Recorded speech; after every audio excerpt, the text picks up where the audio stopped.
Welcome to the Work Hard, Play Hard, Give Back, a real estate podcast. I'm Mike Litzner, your host and broker owner of Coldwell Banker American Homes. So remember, stay for the end for the drop the mic question. And I just want to remind our audience, please like, subscribe, and thank you to everyone who's already liked and subscribed. I'm very excited to have with us today as a guest, Kate Conquest. Kate is a lifelong real estate entrepreneur, business person, senior vice president. So I love the fact that she's an executive at a world-renowned real estate franchise of Coldwell Banker. So I'm national vice president. Okay, yeah. National. There you go. Okay. Hopefully you can edit that, but no. I'd like an S in front of my name. Okay. Didn't I say senior vice president? You did, but I don't have one yet. You don't have one? No. Well, let me be the first one requesting an S in front of her title. So, Thank you. Thank you, Mike. God knows I lean on you for a lot, and you're a wonderful, wonderful worker and a person, even a better person. So welcome to the show. I'm so happy to be here. Thank you for inviting me. Absolutely, absolutely. So Kate, I think you really have some unique vantage points that you can share with our audience. And we'd love to really dive in. So Sure. As we start to talk about, real estate, tell the audience your path. When did you get into real estate? Sure. So I was 18 years old and I graduated from high school and realized there was not a bank account waiting for me to go to a fancy school or really to any school. So I decided to work, and I always worked. I've been working since I was 14, but I answered an ad in the local penny saver. Yeah. And it was just at I was looking for a secretarial position, and I went in for an interview. It was in a building where there was a step, and I tripped over the step. I had really just... So you fell into the business. I fell into the business, yes, literally. And I was really lucky enough to get hired, and I was lucky enough to work for a broker owner that taught me everything he knew. I learned a lot through listening to conversations. So that was 18. Worked through college, had several jobs, worked for a lawyer because I thought I wanted to be a lawyer, and every single lawyer I ever worked for said, don't be a lawyer. And then got my undergrad, got my license, got my real estate license, moved from being just a secretary to really managing the office. That was, 2004. Yeah. So business was good. And we were an independent, unaffiliated company, and we decided the broker owner decided to join with Coldwell Banker. Coldwell Banker was calling, very interested in Mike Morris's company, Coldwell Banker M&D Good Life, and he decided to franchise with Coldwell Banker. So 2004. So what was that experience like, going from an independent to transitioning into a franchise? That's got to be, It was overwhelming. Eye-opening? Yeah, we were part of a company, National Home Finders. You now run the previous National Home Finders, and we were a really tight-knit organization, really like a family. Yeah. I bled green and white. Those were our colors. They were also my high school colors, so they were my colors. So moving forward. By the way, green and white. I know. I'm going to stick with the blue and white. Oh, I've been blue ever since we joined Coldwell Banker. So. It was overwhelming, but amazing. And I really had no idea what a franchise system could offer. Yeah. And I was doing everything. Mike and I were just like hustling, making PowerPoints, Word documents, doing everything on our own. And when we joined Coldwell Banker, it was literally like being given keys to something that was already furnished, like to a house that was already furnished. So 2006 came along and the market changed. And I was in the midst of getting a master's degree, and some of our competitors were going out of business, 2006, 2007. Yeah. And he's like, big change in the market back then. Big change. Yeah. And I was recruiting, and all of a sudden, my recruiting pipeline slowed down. People weren't thinking about getting into the business. A lot of top agents were going out of business, losing their homes. It was devastating. Yeah. And so Mike was really, passionate about helping as many people he could. And that's definitely something he taught me. Like, real estate is the avenue to help as many people as you can. So he acquired many of our competitors, a Remax, a Help You Sell, an independent, another Anywhere franchised company. And fast forward, we got through the market and then continued to acquire some companies. And then in 2011, we acquired another Coldwell Banker company. And I said, I really want to be part of the ownership team. So he brought me on as a partner in that office, which was really great, and turned that office around. It was a great group of people, but there were some really low days. I mean, running a real estate company, the highs and lows, the roller coaster ride. But especially at that time. So 40 years in the business, and I will tell you, I've seen all sorts of changes. Yeah. 2007, 8, 9 were amongst, if not, they were the definitely the deepest challenges we've ever seen in real estate.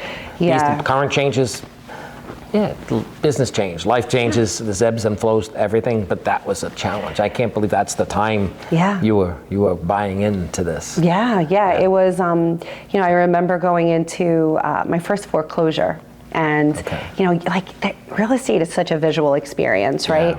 And you remember where you are negotiating and what house you saw, and some of them all blur together, but there's moments in your career where you really remember.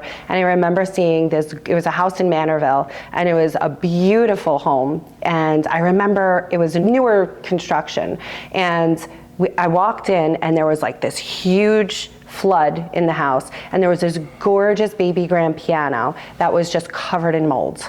And my heart just sank, because I thought about the family that lived there, and when they bought that piano, what they thought and how they imagined their family playing on that piano, and here it was sitting in mold. So you see these TV shows where real estate's so glamorous, and nobody works in real estate, you just collect checks. No, that's really not how the business is. So definitely not the way the business is. Yeah. So anyway, so in 2013, I was at a point in my career where I realized I loved brokerage, and I loved what we had built together, and I was so grateful for everything that Mike had taught me and the opportunities that were presented, but I felt like I was training my whole life for a corporate career.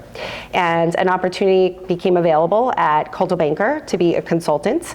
So I applied, went to New Jersey, and was offered the consulting position. So I've been at corporate now for 11 years. Okay. I've been in 4 different roles, and here I am. There you go. So now in your VP, soon to be SVP role, so what type of responsibilities, fall on the shoulders of an executive in real estate? Yeah, a lot. So basically my job is to oversee all of the services that all of our affiliates receive. So we have over 600 affiliates between our commercial franchise network and our residential business. Right. So everything that somebody signs up to get, it's up to really essentially my team to deliver and make sure that you're implementing. I'm also overseeing what we call our seller succession strategy. So we started franchising in 1982. Okay. So you could probably assume that we have a broker network that many of them are saying, hey, this has been a good experience, but I'm ready to sell my business. Yeah, there's legacy here. Yeah, there's so much legacy, and I'm ready to move on. So my team also helps identify strategies for owners to either sell their business, merge with another company, maybe find an independent in the market to buy the company, and then all of our contract renewals as well. So anything that the franchise promises, it's really up to my team to deliver on. Great. Yeah. And they do a great job, by the way. Thank you. We're always trying to get better. Yeah, no, I hear that. So what do you consider some of your biggest challenges in delivering your role? Yeah, that's a great question. I can say with conviction that the more engaged a franchise is with the platform of value that we provide, the better their business is. It's very, very hard to help a company that's not using any of our tools, right? So you sign up, the Coldwell Banker sign goes up, and then it's really a partnership to make sure that you're engaging with the tools that we provide. So that's probably the biggest challenge, is to really convince our franchises that, hey, in essence, you're paying for all these things, and if you're not taking advantage of them, you're missing out. But I also know how hard it is, especially for an owner that's selling, running the company, doing the books, to take time out of their daily business to go learn all the tools. Yes. So it's a challenge, but when they do, work with us and use our services to help them learn everything, it's so rewarding. Yes. And here's the thing, we have a contract. We're in a contractual relationship. Right. So whether you use them or not is up to you, but we have done so many studies and have so much research that specifically correlates success with engagement. Yes. And our newer president, Jason Waugh, he has a great background in real estate and was an awesome operator, and it's so great to kind of talk shop with him because everything we talk about is always related back to either a transaction or a relationship with an agent. And that's the exact metaphor I recently used. I said, it's just like when you have all these great things for an agent to use and they don't. So it's really, you could be the catalyst for change, but you can't be the change for them. No. You can lead them to the horse to water. Exactly. But we know how that turns out. So, no, that's awesome. So, you've been affiliated with Coldwell Banker now as a from admin. Well, maybe not an admin, but from agent. You got a license with them, and now into brokerage, and now into corporate environment. So, from your vantage point, why Coldwell Banker? I mean, I could go on. How much time do we have? I think that there are so many choices in our economy today, from consumer choices to personal choices, and you have so many choices as an agent of who you put your name next to. Right. So I wake up every day wanting to put my name next to Coldwell Banker for so many reasons. I'll say the first. I'll try to be brief, but first and foremost, what the company was founded on. Yes. Was integrity and trust and always doing the right thing for people that own homes. I know you know the story, but it was 1906, San Francisco was in a terrible earthquake, and it was Coldwell and Banker that got together that fought for home ownership and doing the right thing. Yeah. They had a code of ethics before the National Association of Realtors. So it stands for something that I believe in, and that's always putting the customer first and advocating for home ownership. Right. But through the years, we've changed so much. I mean, we're approaching on 120 years. We've been through 2 pandemics.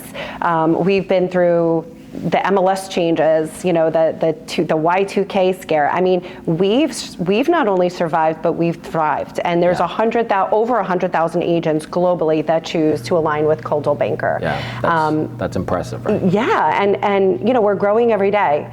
So, with that being said, when a customer trusts an agent to buy or sell a home, it's usually the biggest investment of their lives. And when you can align yourself with people that you trust, there's so many less things that you have to worry about.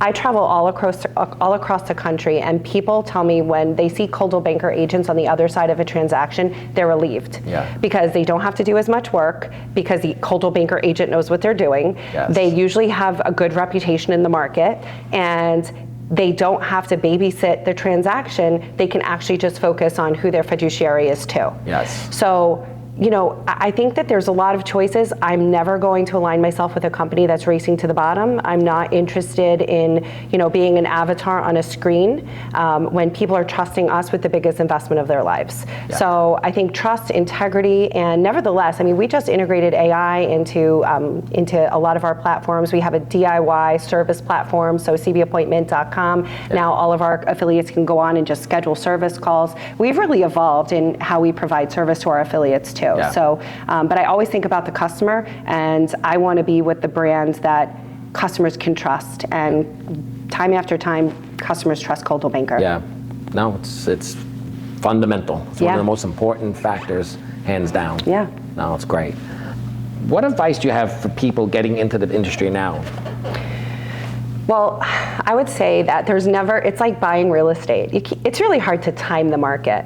Right. Real estate can change your life, whether it's owning a home or creating a career in real estate. So my advice to anyone that's thinking about getting into real estate is it doesn't matter what market cycle we're in. Some of the best agents I know that are in the business got into the business on what would be considered a slower market. Yeah. Right? You agree, right? I actually, to expand on that just for 1 second, if you would, is that I feel those agents succeed at a higher rate because if you can come in a difficult market, you know you're not coasting. So you know you have to dig in and work and put the effort in. And if you survive through that, they tend to be some of the most successful agents. There are high-flying markets like 21, where when all you need is a balloon at an open house to sell a house. The skill set of an agent or even a broker, you say, all right, how much do I need? I believe you always need a quality broker and a quality agent because there's a lot you can screw up, as you know, right? But you can still do transactions in a hot market, but it takes a determined agent to commit to the training and bring the skill set to succeed in a tough market. So that's my second point, right? You need a strong broker. You need somebody that is going to look at you and say, I'm going to be your business partner. I'll teach you everything I know. Here's my success track, and whatever you want in your life, you can achieve through real estate. Yes. So I think, not worrying about what time of the market it is, picking a good broker to be your business partner. And then the final thing, to anybody thinking about a career in real estate, it's one of the only careers that I've seen that what you put in is exactly what you get out. Yes. So I'll talk to a lot of people, some people very close to me in my life that will say, I did all the things, I did everything, and I didn't get the results. And I just really haven't ever seen that. It turns when you put in the activities, the results come. Yeah. So, do you get better with time? Your batting average, like let's say you go on 10 listing appointments and in the beginning you get 5. Do you later in your career get 6, 7, 8? Absolutely. I think you improve. Obviously skill, training, experience all come into play. But like you said, if you don't put the time and effort in, there's too many jobs you feel like you get paid just to show up. Yeah. So, and here you're not going to get paid to show up, you're going to get paid to produce. But the exciting part, and this is why someone out there could say, in our audience might say, well, why would I go into a place then if, they're going to raise the bar or make it that challenging?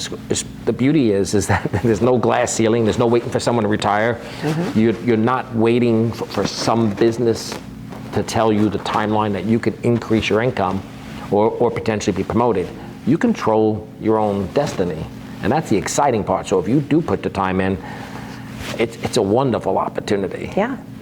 It's not easy. We compromise a lot as realtors, right? Yes. And I'm not saying that's good or bad, but the successful realtors I know have made a lot of compromises to attain their success. So when you see a Brian Karp, a Gail Carrillo, when you see those agents and their extreme success, don't think that has been because they've been, coasting for the last few years. Yeah. They've put blood, sweat, and tears into their careers, and that's why they're successful. I have a front row seat. So I can attest to that. They have a commonality, a great work ethic in each one of them.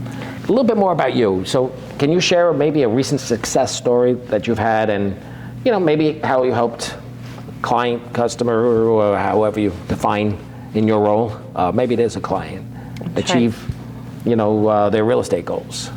Oh gosh, yeah. So we have an IO program, and IO? Yeah, sorry, inclusive ownership program. Okay. So Coldwell Banker is very passionate about creating opportunities for people that wouldn't necessarily be able to afford our franchise affiliation fee, right? So we have a really great program. We're dedicated to concreting our footprint for the next 120 years, and through the IO program, there's mentorship offered. So I'm one of the mentors in the program because I have real estate experience, I've run a brokerage, and somebody that I was mentoring started out with nothing. She literally had no agents, no GCI, and she's been in the business for about a year, and I think she's cresting on $700,000 in GCI. Perfect. So she wanted to be $1 million in her first year, but if you haven't checked our market, our units are down a little bit. But to really as an industry, thank you. But I liken it to other things that I love. I love helping a first-time home buyer become a homeowner. And then when you are able to take a brand new agent and help them achieve success and change their lives, like I have many stories about that, how real estate has changed so many people's lives. It's in the franchise world, that's the closest thing that I've got to, when you have somebody with a startup and then they actually achieve success through some of your coaching and mentoring and their own activities. I'm not taking credit for their success. But that's been very, very rewarding to see someone start their business and in a year basically almost hit $700,000 in GCI, which is pretty good. That's a great first year. Yeah, it's not bad. Wow. No, congratulations to that broker. So that's perfect. So Kate, one of the legacies you've can take credit for, and you should certainly take a bow for it in the industry, is you are the founder of the LIBOR YPN network group, which is the Young Professionals Network. Mm-hmm. Why don't you share a little bit of the experience and the goal of what it was like, and what the purpose of championing that cause. So Mike, you were 19 when you got into the business, right? Yeah, I started real estate school at 18 and 19 when I sold my first house. Wow. Okay. Yes. So to any 18 or 19-year-olds out there listening, you can do it too. Yes. Exactly. So I got into the business at 18, and I walked, I was in the company, and I was the youngest person probably by about 15 years. There was another admin working that was younger, but all the agents were significantly older. So as I got licensed and started to get into the business more, I looked around and I was just flabbergasted that everybody was significantly older. Can I share one thing in the middle of this? I've been licensed 40 years. And with all the change I've seen in 40 years, from technology to rules changes, etc., price changes, God knows, all right? The one thing that's interesting is the average age of a realtor when I started in 1983, 84 was 54 years old. And today, the average age, right? 54, right? Yeah, it hasn't changed. That's the one thing that hasn't changed. So I'm finally above average. I've been striving with that for the rest of my whole career. So it's interesting when you see that, but as an industry, so I think as an audience member who may not realize, when you're in an industry, the average age is 54, and you're 18, 19, 20 years old, you're playing on their turf. Yeah. And you want to be taken seriously. Yes, so it creates that void, right? Yeah, and Mike and I were talking about, like I always wore suits, I wore pearls, I was always very buttoned up, I worked really hard at looking older, I know you did too. Yeah.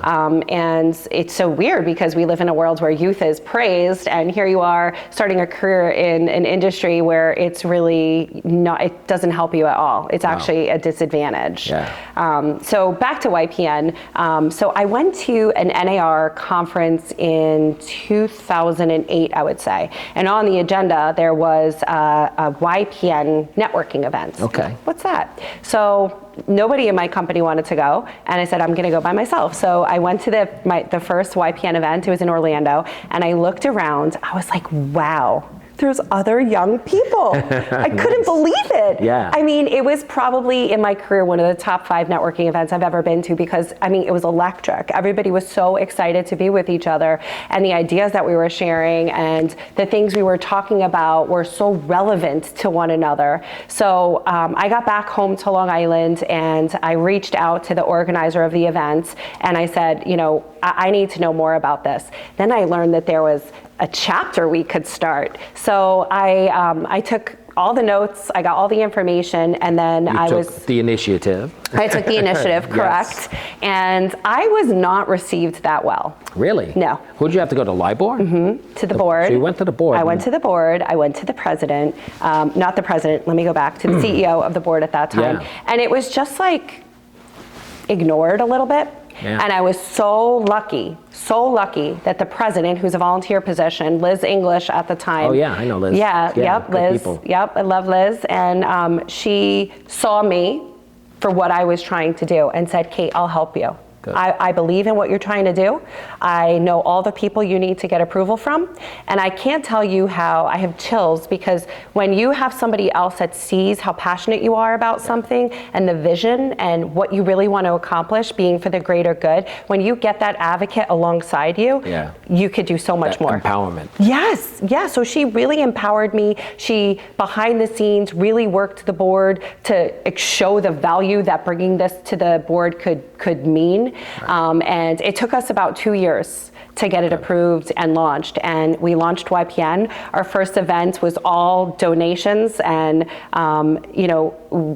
we had probably about 100 people. Great. And everybody believed in it. And now, it's up, it's thriving, it's doing, it's got a totally different team. I don't know many people there anymore. I was heavily involved for about 5 years.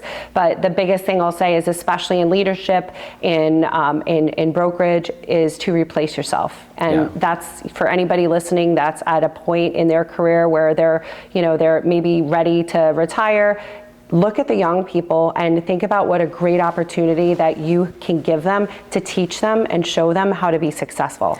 What's interesting is, society sometimes can get into this trap almost of like, oh, the young people today, and yet, just like when we were younger, there's people that are going to coast and there's people that are going to have passion and want to achieve. Yeah. And the same is true today. And those young people are thriving for mentors. Yes. And it's really exciting when you get someone with that energy, because I know we have some of them in the company, and when they come to you and they're just thirsting for knowledge. Yes.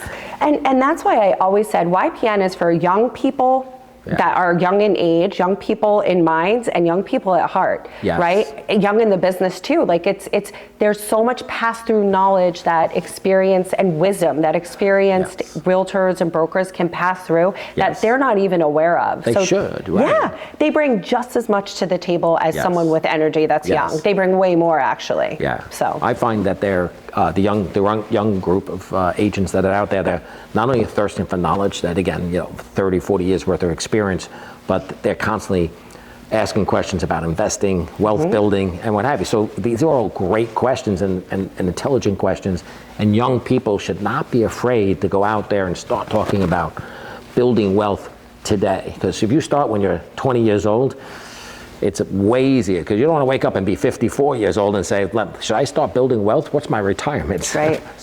So yeah, I think it's great. We embrace the youth who bring the right passion and work ethic into it. So good. Agreed. Awesome. I think you should always keep that as one of your highest achievements. I love that story. I'm really proud of it. It was a lot of work, and I think it helped change a lot of young people's careers. Yes, good for you. Good for you. So I want to pivot a little bit more to the personal side of Kate, Okay. So, you're a senior or soon to be senior vice president.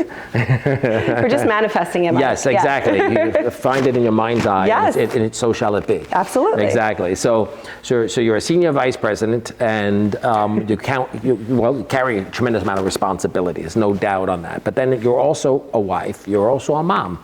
So tell us a little bit about how what that looks like, and how do you balance all that? Oh gosh, I don't know if anyone's figured that out yet, but the best thing about becoming a mom is it put work into perspective. Yeah. I mean, I became a mom, I guess, later in life at 35. My daughter's 7 now, and you have one. And I have a son kids. too. Yes. Yeah, he's 5. Don't forget him. Yeah. Whoops. Sorry, John. But the best thing about becoming a mom for me was it put work into perspective, because my whole life I've been striving and yearning for career success, and going to bed at night like so upset if I didn't accomplish something, or so mad at myself if I didn't make a phone call. And then when you become a parent, it's like, wow, work is amazing, but goodness gracious, it's a lot easier than it is being a parent. Yes. So I think becoming a mom made me so much better in my life, in my career rather, and my life, but in my career, because it puts work into perspective, because you realize that it is work, but like life is more, there's more to life than work. Yes. And becoming a mother really changed that for me. I never really wanted to become a mom until I was later in life as well. So it's forced me to slow down a little bit, and in turn that makes me better at work, because I'm not chasing my tail all the time and super reactive. I'm more, I'm much more responsive than reactive, where I know, take a minute, take a breath. I guess it's also with maturity and age and being in the business a while. Well, kids will mature you. Yeah. Yes, if not, they'll weigh you down. Yes. So don't you have to travel a lot with your position, which is part of the responsibility? So how do you reconcile that with the kids? It's hard. As they get older, it's become harder, because now they love the guilt trip. I mean, this. I'm it's amazing how they learn that real fast, right? Yeah, real quick. And I'm a recovering Catholic, and so I grew up with the guilt. Yes. Right? Like the constant guilt. And so I struggle with that in general. But before COVID, I was probably traveling about 70 or 80% of the time. Yeah. And now it's about 50%. Well, that makes it a little bit easier, right? But I do remind myself, my mom always worked. She worked at night when we were young, so I didn't really feel it. And when I was in 3rd grade, she went back to work.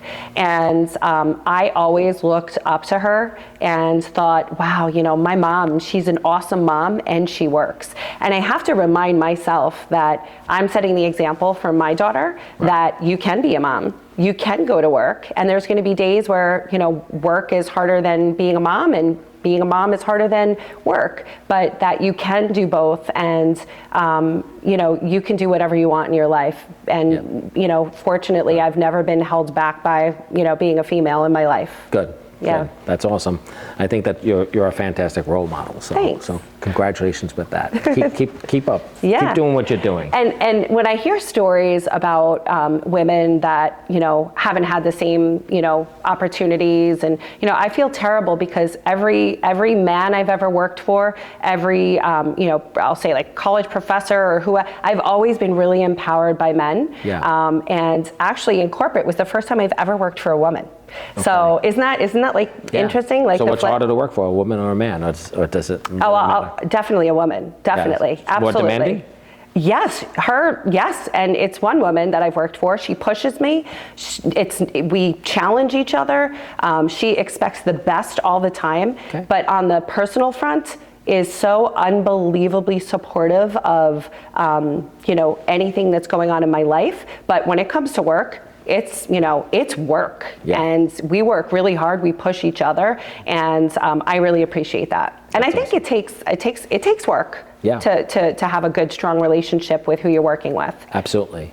So I want to pivot to something that's interesting, because I'm not sure who came up with this, but this movement, but it's the What Moves Her movement. Yeah. So, which we're very impressed. We're trying to follow your lead on it, and Coldwell's lead, and we're forming our own chapter that's run. It's been headed up by Lori Quiosi, who manages our Franklin Square office. So we're trying to follow that, but it's a great story. Could you share for our audience a little bit about What Moves Her? Absolutely, and I think Chris Monteria was the one that brought it to the company, the initiative, right? Yes. So I think that's important. He called it to our attention in case we missed it, because sometimes there's a lot coming at you. But he did. And I love that. I love that it was Chris saying, we need this in our company, and it's not me, but we need this. So What Moves Her was, it was Sue Yannicone. She has a great story, and she's just built this platform of What Moves Her to unite women, to talk about the struggles and opportunities that they've had in business, in life, how to balance it all, like what a joke, and also for professional development as well. So it's really, it's a place for women and men, because men are supportive of if you're a male and you're going to What Moves Her events, I mean, that's because you have strong women in your life, you want to help them, and they're trying to figure out how to be allies with them as well. So and if we're being true to ourselves, there's a lot of men that take on non-traditional roles. I mean, that they're in the house, they're maybe working from home and taking, responsibility for children and tasks and activities that traditionally may be falling more on the mother. Absolutely. So, so it should be a people empowerment. We should, ultimately, when we get to a truest spot, but I do understand why so much falls on the mothers. And we have women in business, and they struggle with this work-life, balance. And it's like this easy. Constant struggle between self-love and self-improvements. And I'll just say, when you talk about traditional roles, you hear super mom all the time. I say to my husband, super dad. I was in Santa Fe last week for 4 days. Yes. I mean, he's doing baths, he's doing everything, and he's working too. Yeah. So I look at where we are as a society in terms of traditional roles, and I'm so grateful, because we do as women have opportunities to work and be mothers, but also men have stepped up. To, like, my dad was not changing diapers. My husband changed, probably not as many, honey, but but he changed, lots and lots of diapers, and did feedings, and I'm so proud of the advancement of both sexes in where we are in raising our families. Yeah. So do we have to get a What Moves Him movement going too? Oh gosh. So maybe. So when I started YPN, I got so much hate mail and calls. Really? Yes, a lot of people called me and said, well, what about OPN? I said, Old People's Network. And I said, you know what, if you're really passionate about supporting older people in the business, start it, do it. Go through what I've gone through for the last 2 years, and you should start it too. I talk about SRES, I talk about all the ways that our business has band together to support senior citizens as well. So, but I think, if there is a passion for somebody to match it or do something different, do it. Yeah. Well, we're going to keep you posted on how our in-house What Moves Her So excited. committee and develops and continues to expand. We've had a couple of meetings and sessions, and they've really been well received. I think the last session we had almost 70 people at. So that's awesome. It was great. Was it live or? It was live. Wow. Yeah. Cool. That's great. So it was great.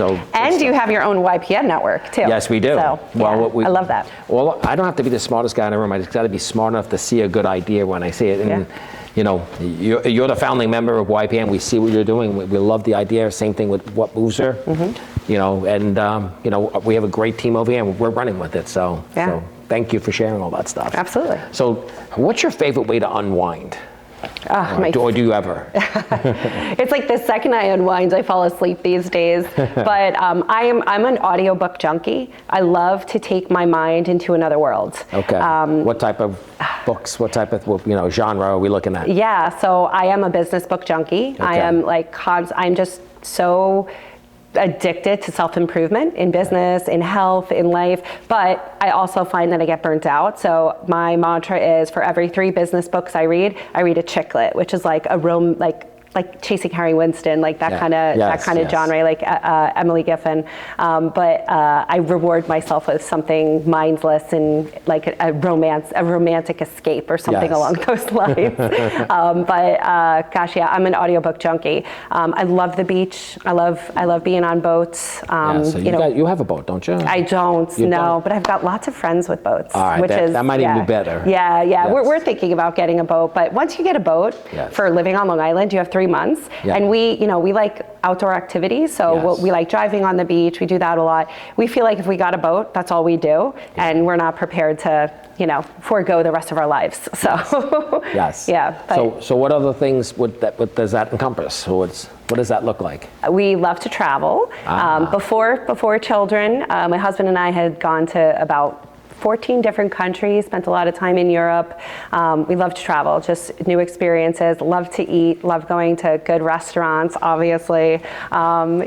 We love going to, OAR is our favorite band, so very exciting. For years, we've always talked about going to... Weren't they at a Coldwell Banker? OAR? Yes. No, I wish. No.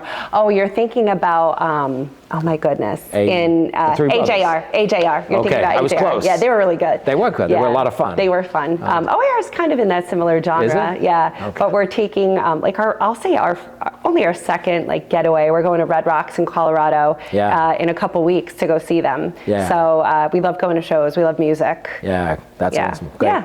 Great. So tell us something, about maybe something funny about maybe your childhood. You talked about your parents and growing up and a little bit, but why don't you share for our audience? You have to have a funny childhood story. I have so many funny, more embarrassing than funny. What's your comfort level? Come on. Yeah, no. Let's challenge. Come on, our audience wants to know. Yeah, so my uncle is something that people maybe interesting don't know about me. My uncle is a Byzantine monk, but growing up like a Catholic priest. So for holidays, he would give mass in our home. So that's interesting. I did work for Disney when I got out of high school. So I did an internship at Disney, which was really cool, great experience, and awesome to have on your resume for anybody that ever wants to go to do the Walt Disney World College program. I'm a big advocate. I was like an ambassador for them for a while. Disney was a great company to work for and get on your resume. I'm trying to think about what's funny. I sang with the Beach Boys. That was pretty cool. You sang with the Beach Boys? I sang with the Beach Boys. I was at a concert and they just called me up on stage, and I got up on stage and sang with the Beach Boys. How did they pluck you out of the audience? I don't know. They just plucked you out of the audience. Yeah, pretty cool, right? Yeah. Did you actually? Can you sing? Yeah, I can. Really? Come on, sing a couple. So I'll go back. So I'm musical. I am musical. So I play piano. Okay. I played the clarinet, first chair. I played the bassoon. I was I played the trips in the drum corps. I was drum corps major, I was in chorus my whole life, and I consider myself very musical. I don't know about how good anymore, but I'm a musical person. Slightly out of practice? Very out of practice. I mean, I sing lots of, I'm trying to think of the Bluey theme right now. I can't think of it, but I could sing the Bluey theme really well. Should we wait? For it? I'm trying to think. Mom, Dad. No, I think that's really all I know right now. So yeah, that's about it. All right. Well, so I've definitely learned something new about you today. Yeah. Certainly. So music. All right. I'm going to have to. Very into music. One of these events, I'm going to find a piano. Oh, I DJ too. I'm a really good DJ. All right. Now, I have my own DJ equipment. Really? Yes, so I can navigate my own DJ equipment, but if you like put me in front of the boards, I probably would embarrass myself. But this is kind of cool too. So at my church, they're looking for people to learn the soundboard and the sound system. Yeah. So I told them I'm interested. So I'm like on a waiting list and hopefully going to be able to learn some of the sound system. So it might help my DJ skills. Because you're not busy enough already. Exactly, exactly. All right, so which one of the kids is going to be the musical one? I think Sienna, my daughter. Yeah, she's got a beautiful voice. I mean, I'm a mom, but like she could match pitch, and we sing every night, and now she's singing like the same song, but she can go in different octaves, so she can drop octaves like really easy. So if you're like, she could go, if you're going, she could go, so she could do octaves really well, which is pretty cool. Yeah. I've done karaoke, and I've learned one thing. Don't do karaoke? Yes. No, find a song with no range that's in your natural key. Yes, If you can do that, then it's half the job is over. So what's your karaoke go-to song? American Woman. Oh, that's a good one. Yes, that's a good one. Exactly. Yeah. Exactly. Okay. I can kind of grunt it and yell it, and that's right up my alley. I love it. No range. That's good. That's a very good one. Yes. So it was good. We're finding out really good stuff today, which is great. So I really appreciate you sharing. Yeah. I kind of want to pivot because a really important part of what we do is the give back, and we don't want to look at that. Yeah. And so we always say work hard, play hard, and give back. Yeah. So what does giving back really mean to you, Kate? Yeah, that's a great question. So, and I think that when you really do have a heart to serve, servant leadership, I believe in servant leadership. Yeah. I have been in, just being really transparent, since I became a mom, really struggling with my own desires to give back more. And several people have told me, like, you're just giving everything you can right now to your children, to your job, to your family. Yeah. So I'm probably at a place where I'm just getting back to giving back. Yeah. Because there's something that just fulfills me by volunteering my time and helping other people. I've been involved with Habitat for Humanity, Meals on Wheels, such a great story. When I was running the brokerage, I was trying to figure a way to get more involved, and I started doing Meals on Wheels. So are you familiar with Meals on Wheels? Yeah. So I only did the Meals on Wheels program for like a year, and then it's when I went over to the new office where I became partner. My mom took over the route, and my mom is still doing it, and she brings my children. So you're such a good influence. Instead of just being an influence on your children, you're an influence on your mom. My mom, yeah. But back to giving back, in my career right now, I feel very fulfilled doing the mentoring calls, helping young, not necessarily young, but new entrepreneurs navigate the real estate business. I mean, it's hard to be an agent. Yeah. Owning a brokerage, and I know it's a lot of guts and not a lot of glory owning a brokerage, but you see behind the scenes of what it takes to run a successful brokerage and how much you pour into your agents. I mean, agents are such unique creatures, and they're unbelievable entrepreneurs, and what they deal with day to day is so challenging sometimes, but what broker owners, I mean, there's 50 people in your office doing the same thing. Yeah. So it's a lot. And I mean, I think it's noble work, Mike. I would say that teaching and sharing with entrepreneurs that don't have that experience is a great way that I get to share my knowledge and my pastor knowledge. No, that's great. I love that. I love that. Can I touch on one thing? Because I know the franchise, Coldwell Banker, has their own go-to, charitable organization. Yeah. It's St. Jude's. Correct. And actually when I heard that, I love that because we're on a monthly donation to them. And one of the things I always look for if I'm going to a charitable organization, I want to know what percentage is actually going to the charity. Because there's too many organizations out there. If you're giving 15 cents to the charity out of every dollar, it's no good. But I know they give, I think the number was 92% actually winds up, which is fantastic. And if you understand the story of St. Jude, and what they do for people, talk about people in need. I think that's a wonderful story. How did Coldwell Banker get into that, or were they already aligned with them when you came into the franchise? No, it's a newer partnership. So I would say we've been aligned with St. Jude for about 4 or 5 years. Yeah. So David Marine, our former CMO, brought them to our organization. Yeah. And it's really everybody has their own passions, right? Whether you donate to Sloan or you donate to Habitat or you donate to whoever. There's so many ways to donate to causes. I mean, America is the most charitable country in the world. Yes. So we're constantly giving. And people are giving when they shouldn't be giving or can't be giving, but they still give. I mean, Americans are good, donators. Yes. So with that being said, I know that we really wanted to find an organization that everyone could support. And St. Jude is dedicated to helping children fight cancer. Yeah. And we felt like that was really a unifying cause, a unifying initiative. Can I share from our vantage point? At the last convention, when you're having thousands of people there, and they had the St. Jude, the mother came out and 15-minute introduction to St. Jude and what they do. I don't know if there was a dry eye in the whole place. It was so touching. Mike, that was in Phoenix, and so what you're describing is we had somebody come to talk about St. Jude, but really to talk about where your money goes, right? Because to your point, you give all the money and you're like, okay, great, like where does it go, what does it do? St. Jude is dedicated to making sure you see where your money is going and how it's helping families. And that moment, so she stopped and she said, we're going to open the polls for 5 minutes, and whatever you can give, if you feel compelled to give. And I think it was 180 seconds, our network donated $100,000. Yes. I mean, $100,000. And one of my colleagues was like, I can't get through. It's too busy. I just want to give them. And I mean, when you really see it, it's just, it's amazing. Wow. Yeah. I felt the chill because I was there.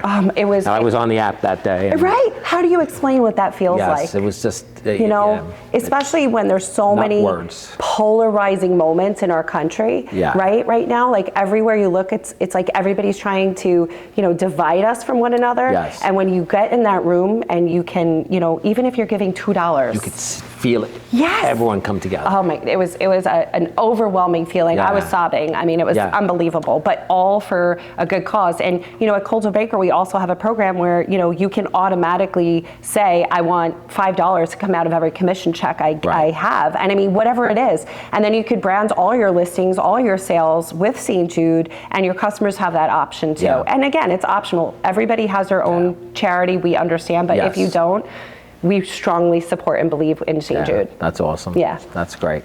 I love it. So Kate, we're going to move to the Drop the Mic question. We try to kind of come out of left field and try to have a little bit of fun with this. So, all right. So here's our drop the mic question. What's a secret ambition or guilty pleasure that nobody knows anything about? I go to the guilty pleasure first.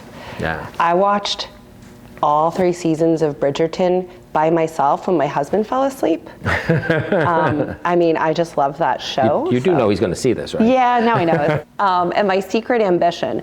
So, I mean, I don't know how secret it is. Real estate's in my blood. It's in my DNA. Like, I feel like at some point I'll probably be back in brokerage at some point in my career. Okay. I just feel called to it. I love it. And at some point, like later in my life, I feel like I will probably land back into real estate. One other secret ambition is, I really, go ahead. Wait, I have a secret ambition now I want to share with the audience. Sure.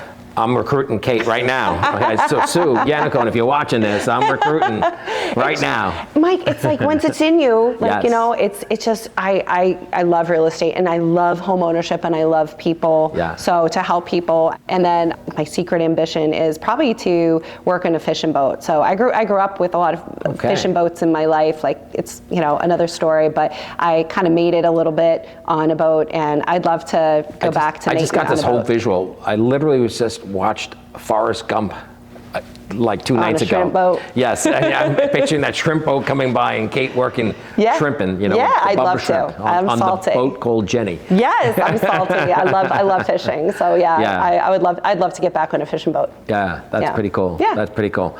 Well, Kate, I really appreciate you sharing everything with our audience, and great story.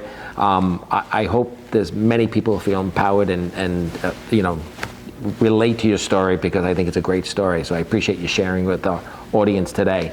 So just if anyone is interested in reaching out to you, whether it's about Coldwell Banker or franchises, I'm sure you're just a wealth of information. How does someone reach or find Kate Conquest? Absolutely, and I love if you're thinking about getting into real estate as a career and you have questions, that's my favorite call to get. Yeah. So you could reach out to me at Katy, Katy, at cbhomeoffice.com. That's great. That's great.